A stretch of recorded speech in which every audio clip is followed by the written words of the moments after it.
Well, hey, I'm Andrea Reynolds, aka the Social Studies Whisperer.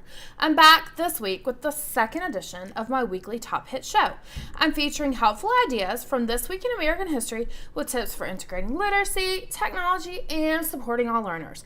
These fun facts can be your saving grace in those transition moments, great lesson hooks, the makings of morning work, or even extension ideas for fast finishers. Use them now or save them for later when the topics fall naturally in your content. I'll be including significant historical events from multiple areas to spark interest for a wide range of kiddos. You never know what fun fact could ignite a passion. Your token history nerd's going to appreciate them no matter what. You're bound to have at least one, right? So if you missed last week's episode, you can find it in my Instagram profile and follow the link in the caption there to the blog post. Speaking of captions, make sure and check out this one for this week's. In the blog post, I feature a historical happening for every day of the week. And now the moment you've been waiting for, the top hits for August 13th through 18th. Top hit number 1. The first event for this week occurred August 13th, 1961. It was the day Berlin was split into Eastern Berlin and Western Berlin. The situation in Germany had been #complicated ever since the end of World War II. It had been split into 4 zones: American, Soviet, British, and French. Things started getting more tense with the Soviets during this time, and it was decided that the capital city of Berlin would be split down the middle for decades to follow, with the eastern side being communist and the western side being democratic.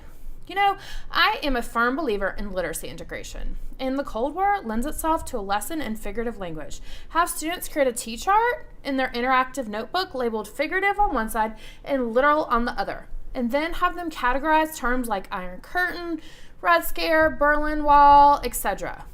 Oh, I've got a recommendation for a super powerful song to use with the Cold War. It's called Russians by Sting. You could have students analyze the lyrics first or just listen and respond and discuss. There are tons of websites with song lyrics. I just use lyrics.com. I included a link to the song in the blog post. Students may need a little guidance with this because it's so far out of context for them. They don't remember the Hoff performing as the wall crumbled. Hey, you millennials, you can DM me later and I'll explain that to you.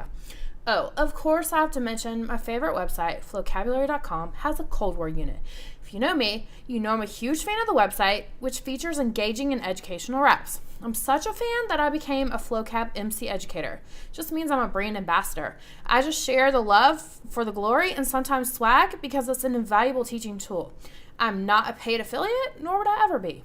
If you don't have a subscription, you can check it out with a free trial.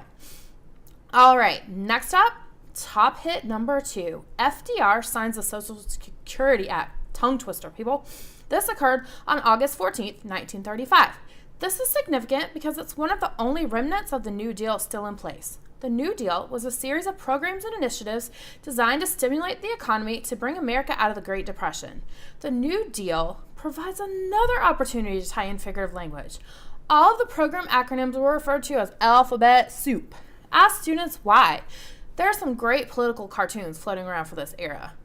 Do you want an interactive way for students to learn more about the New Deal? I know you do. This is amazing. FDR Presidential Library for the win. There is an interactive periodic table of New Deal programs. You can download a PDF, and if you contact them, they will send you a large poster-sized version. I had students keep track of important programs required by the curriculum on their picture dictionary. The unique study guide I created for each unit we did in social studies. If you want to learn more about those or how to make your own, you can find out more in my Teachers Pay Teachers store, which is called The Social Studies Whisperer. Guess what? There's a Great Depression vocabulary unit, which mentions the New Deal and the Social Security Act. Hey, does your school have a Brain Pop subscription? Well, there's an awesome Brain Pop about the New Deal too. Tim and Moby can be your teaching BFFs, and they are mine. Students love those quizzes. And last but not least is top hit number 3. Last week, I talked about the signing of the Voting Rights Act in 1965 and how it was necessary despite the 15th Amendment having been signed in 1870. Well, that 15th Amendment guaranteed the right to vote for freed slaves. With a catch. It was only men. Women didn't get the right to vote until years later. Many members of the women's suffrage movement began their plight even before the Civil War began. And after the end of the war, many abolitionists, those who fought against slavery, were able to focus even more attention on this social justice issue. Did you know Harriet Tubman became an outspoken advocate for this movement? The hard work of Tubman, Susan B. Anthony, and countless other women paid off years later. Yep, it was years later, with the ratification of the 19th Amendment on August 18th, 1920. 8 days later, it became #Constitution official. Have students create trading cards for women and men who supported the movement or create a timeline. It's important for students to know that there were men fighting for this issue too. A fantastic resource is the National Women's History Museum website. You can find it at womenshistory.org. I have an entire blog post referencing it in Women's History Essentials for all year round. I've included a link to that, or you can just search Women's History on www.thesocialstudieswhisperer.com. That wraps up this week's top hits. Don't forget to check the link in the description to read the blog post and sign up for a weekly reminder at bit.ly/SSHooks. You'll even get my free Lesson Hooks cheat sheet.